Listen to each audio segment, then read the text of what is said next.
సామెతలు చూస్తున్న ప్రతిసారి ఒంటరిగా ఒకసారి గదిలో కూర్చొని చదువుకోండి. ఎవరిని పట్టించుకోవద్దు. ఎవరిని పట్టించుకోకుండా సామెతలు ఉన్నటువంటి మాటలు చదవండి. మీ కన్నీటి చుక్కలు ఈ సామెతల గ్రంథం మీద పడకపోతే ఒట్టు. మనసు పెట్టి చదవండి. అది ఎలా చదువుతారో తెలుసా? అక్షరాలు చదవకండి. చదువుతున్నప్పుడు ఒక ఇమేజ్ కనిపించాలి మీకు. అంటే ఎలాగ ఉండాలంటే ఎల్యూజులేషన్స్ మాట, ఇంకా కంటి ముందు పిక్చర్ కనబడాలన్నమాట నీకు.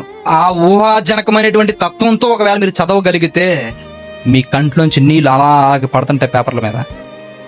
నిజం ఇది మాత్రం. ఎందుకంటే మీరు ఎన్నిసార్లు మనసు పెట్టి చదవండి, ఈ సిచ్యువేషన్స్ అన్ని మీకు కంటి ముందు కనబడుతుంటాయి. అంటే దేవుడు ఎంత ప్రేమగా ఎలా చెబుతున్నాడు చూడండి. ఎవరు చెప్తారండి అలాగా మనకి?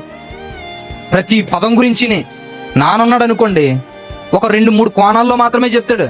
రే అలా తిరగొద్దు అంటాడు, బాగా చదువుకోరు అంటాడు, జాగ్రత్త అల్లరి చేయకుండా ఉంటాడా. ఈ 3 మాట్లాడతాడు, ఇంకైనా మాట్లాడతాడా?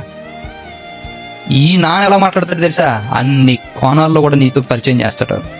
నువ్వు ఎక్కడ ఉంటే బాగుంటది, ఎవరి దగ్గర ఉంటే బాగుంటది, ఎవరితో మాట్లాడితే బాగుంటది, నీ జీవితం ఎలాగుంటే ఆయన ఇష్టపడతాడు, ఎలాంటి పరిస్థితుల్లో ఆయన ఎందు నువ్వు ప్రయత్నం చేయాలి, ఎలాగుంటే, ఎలా మాట్లాడితే, ఎలా చేస్తే ఆయనకి ఇష్టపడదు. ఇన్ని కోణాలని చెప్పి ఎక్కడికి వెళ్ళకూడదు అన్ని విషయాలు చెప్తాడు. సామెతలు మీరు ఏ పేపర్ తీసుకుంటారో మీ ఇష్టం. ఆ పేపర్ అన్నిటిలో కూడా నిజంగా ఆ మాటలు మీరు చదవగలిగితే మనసు పెట్టి ఖచ్చితంగా మీ కంట్లోంచి కన్నీళ్ళు వస్తాయి. ఎందుకు తెలుసా? ఎంత ప్రేమతో మాట్లాడు. ఒక తండ్రి ఒక కొడుకు మీద చెయ్యేసి చెబుతున్నంత ఫీలింగ్ కలుగుతుంది. నిజంగా ఆ స్పర్శ కూడా మీకు ఉంటుంది. నిజంగా మీరు అలా చదవగలిగితేనే ఎవరో టచ్ చేసినట్టు ఉంటుంది మనకి. ఎవరో మన పక్కన కూర్చుని ఇలా కాదమ్మా, ఇది చెయ్యి, ఇది బాగుంటుంది, ఇలా చెయ్యి, ఇదిగో ఇలా నువ్వు నడవగలిగితే నాకు చాలా ఇష్టం. నువ్వు ఒకవేళ ఎలాగ వెళ్ళావంటే బాధపడతాడు. నేను కాదు, నేను కన్న తల్లిదండ్రులు కూడా బాధపడతాడు. ఎద్దు.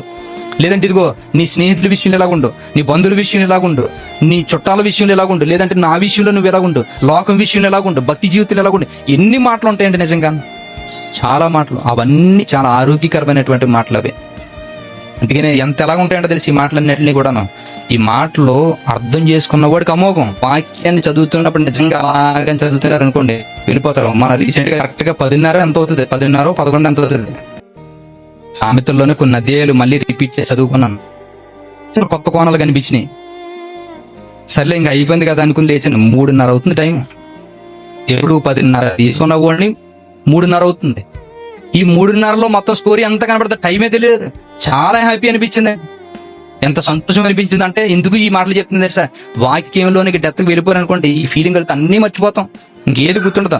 అందుకే అన్నాడు, నీ బాధల్లో నా మాటలే నెమ్మదినిచ్చేవి అంటాడు.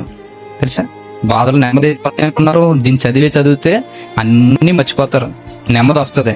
నెమ్మది వచ్చినప్పుడు ఏంటి, ఒక ధైర్యం వస్తుంది. ఆ ధైర్యం నువ్వు ఎంత దూరం నడవగలవు.